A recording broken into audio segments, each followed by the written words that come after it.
25 ఏళ్ల తర్వాత పూర్వ విద్యార్థులు ఒకే వేదికపై కలుసుకున్నారు. బాల్యదశ మధుర స్మృతులను స్మరించుకొని సంతోషంగా గడిపారు.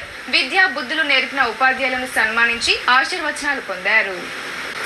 నవీపేట్ మండల కేంద్రానికి చెందిన శ్రీ మాధవ విద్యానికేతన్ హై స్కూల్కు చెందిన 1999-2000 సంవత్సరాల 10వ తరగతి బ్యాచ్ పూర్వ విద్యార్థుల ఆత్మీయ సమ్మేళనం పొత్తంగల్ గ్రామంలోని ఎంఎల్ఆర్ గార్డెన్లో నిర్వహించారు.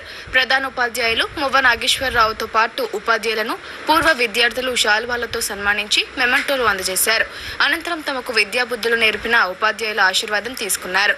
ఆ తర్వాత జరిగిన కార్యక్రమంలో పూర్వ విద్యార్థులు మాట్లాడుతూ చదువుకునే సమయంలో మధురానుభూతులను గుర్తు చేసుకున్నారు.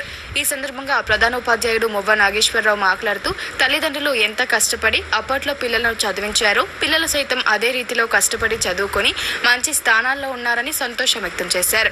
అప్పట్లో చదవకపోతే వైర్లు తెగేవని, ఇప్పటి పిల్లలను భయపెట్టి చదివించలేకపోతున్నారని అన్నారు. అంతేకాకుండా గతంలో విద్యార్థులు క్రమశిక్షణతో మెదులుతూ చెడు అలవాట్లకు దూరంగా ఉండేవారని గుర్తు చేశారు. ప్రస్తుత కాలంలో సమాజం కలుషితమైందని అన్నారు.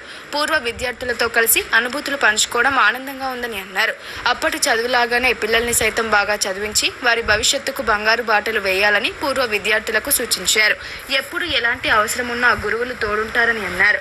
ఈ కార్యక్రమంలో పూర్వ ఉపాధ్యాయ బృందం ఆనంద్ కుమార్, కైలాష్, కాశీనాథ్, రామరావు, కిషోర్ బాబు తదితరులు పాల్గొన్నారు.